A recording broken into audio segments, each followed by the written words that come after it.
ಕರ್ನಾಟಕ ರಾಜ್ಯ ಪೊಲೀಸ್ ಇಲಾಖಾ ವತಿಯಿಂದ ಸಮುದಾಯ ಪೊಲೀಸ್ ವ್ಯವಸ್ಥೆಯನ್ನು ಇನ್ನಷ್ಟು ಬಲಪಡಿಸುವ ಉದ್ದೇಶದಿಂದ ಮನೆ ಮನೆಗೆ ಪೊಲೀಸ್ ಎನ್ನುವಂಥ ಒಂದು ಪರಿಕಲ್ಪನೆಯನ್ನು ಪರಿಚಯಿಸಲಾಗಿದೆ. ಈ ವ್ಯವಸ್ಥೆಯಲ್ಲಿ ಸಮಾಜದಲ್ಲಿ ಶಾಂತಿ ಸುವ್ಯವಸ್ಥೆಯನ್ನು ಕಾಪಾಡುವಂಥದ್ದು, ನಾಗರಿಕರ ಮೂಲಭೂತ ಹಕ್ಕುಗಳ ರಕ್ಷಣೆ ಮಾಡುವಂಥದ್ದು ಹಾಗೂ ಅಪರಾಧ ತಡೆ ಮತ್ತು ಪತ್ತೆಯನ್ನು ಈ ವ್ಯವಸ್ಥೆಯಲ್ಲಿ ಮಾಡಲಾಗ್ತದೆ. ಈ ಹಿಂದೆ ಪೊಲೀಸ್ ವ್ಯವಸ್ಥೆಯಲ್ಲಿ ಪ್ರತಿಕ್ರಿಯೆ ಸೇವೆ ಇತ್ತು. ಅಂದರೆ ಠಾಣೆಗೆ ಬಂದು ದೂರು ನೀಡಿದ ಹಾಗೂ ಅಹವಾಲನ್ನು ಸ್ವೀಕರಿಸಿದ ನಂತರ ಪ್ರತಿಕ್ರಿಯೆಯನ್ನು ನೀಡಲಾಗ್ತಿತ್ತು. ಇನ್ನು ಮುಂದೆ ಸಕ್ರಿಯ ಸೇವೆ ಅಂದರೆ ಪ್ರೋಆ್ಯಕ್ಟಿವ್ ಪೊಲೀಸಿಂಗ್, ಅಂದರೆ ನಾವು ಮನೆ ಮನೆಗೆ ಹೋಗಿ ಸಾರ್ವಜನಿಕರ ಸಮಸ್ಯೆಗಳನ್ನು ಕೇಳಿಕೊಂಡು ಅವರಿಗೆ ತಕ್ಷಣವಾಗಿ ಪರಿಹಾರವನ್ನು ನೀಡುವಂಥ ವ್ಯವಸ್ಥೆ ಈ ಮನೆ ಮನೆಗೆ ಪೊಲೀಸ್ ವ್ಯವಸ್ಥೆಯನ್ನು ನೀಡಲಾಗ್ತದೆ.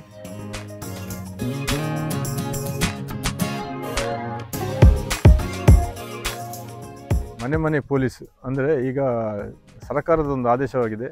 ಎಲ್ಲರೂ ಮನೆ ಮನೆ ಹೋಗಿ ಪೊಲೀಸರು ಸಾರ್ವಜನಿಕರ ಅಹವಾಲುಗಳನ್ನು ಕೇಳಿ ಕೂಡಲೇ ಸ್ಥಳದಲ್ಲೇ ಪರಿಹಾರ ಅಂದರೆ ಅವರು ಕೊಟ್ಟ ಕಂಪ್ಲೇಂಟನ್ನು ಅಲ್ಲೇ ಪರಿಹರಿಸಿ ಅಲ್ಲೇ ಕರೆಕ್ಟ್ ನಾವು ಅವರಿಗೆ ಸಂದೇಶವನ್ನು ನೀಡಿ ಅದನ್ನು ಸರಿಪಡಿಸುವುದು ನಮ್ಮ ಪೊಲೀಸರ ಈಗ ಮನೆ ಮನೆ ಕಾರ್ಯಕ್ರಮವಾಗಿರ್ತದೆ. ಇದರಿಂದ ಸಮಾಜದಲ್ಲಿ ಆಗುವ ಯಾವುದೇ ಘಟನೆಗಳನ್ನು ಸೂಕ್ತವಾಗಿ ಪರಿಹಾರ ಮಾಡಿಸಲು ಸಾಧ್ಯವಾಗ್ತದೆ. ಶಿರುವ ಗ್ರಾಮದ ಪದವು ನಿವಾಸಿಯಾದ ಮೋಹನ್ ಎಸ್ ಮಾತಾಡೋದು. ನಮ್ಮ ಒಂದು ಸರ್ಕಾರದ ಯೋಜನೆ ಪ್ರಕಾರ ಒಂದು ಮನೆ ಮನೆ ಪೊಲೀಸ್ ಒಂದು ವ್ಯವಸ್ಥೆ ಯೋಜನೆಯನ್ನು ಹಾಕಿದ್ದಾರೆ. ಅದು ತುಂಬ ರೀತಿಯ ಒಂದು ಕಾರ್ಯರೂಪಕ್ಕೆ ಬರ್ಬೋದು ಅಂತೇಳಿ ನಾನು ಭಾವಿಸ್ತೇನೆ.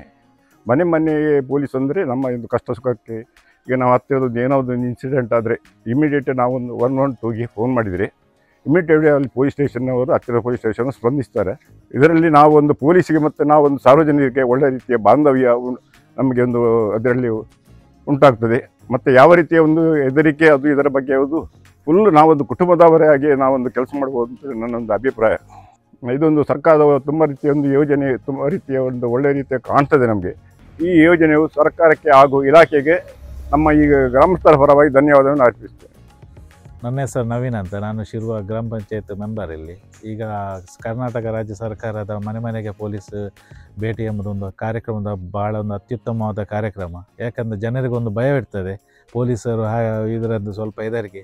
ಪೊಲೀಸರು ಮನೆಗೆ ಬಂದರೆ ಅವರು ಯಾವುದೇ ಸಮಸ್ಯೆ ಇದ್ದರು, ಯಾವುದೇ ಇದು ಕಳ್ಳತನ ಯಾವುದೇ ಇದು ಆದರೂ ಸಹ ಅವರೊಂದು ಡೈರೆಕ್ಟಾಗಿ ಒಂದು ರೀಚ್ ಆಗಿ ಮಾತನಾಡುವಂಥ ಒಂದು ಧೈರ್ಯ ಬರ್ತದೆ. ಇದರಿಂದಾಗಿ ನಾವು ಸರ್ಕಾರಕ್ಕೆ ಹಾಗೂ ಪೊಲೀಸ್ ಇಲಾಖೆಗೆ ಕೃತಜ್ಞತೆಯನ್ನು ಸಲ್ಲಿಸ್ತೇವೆ.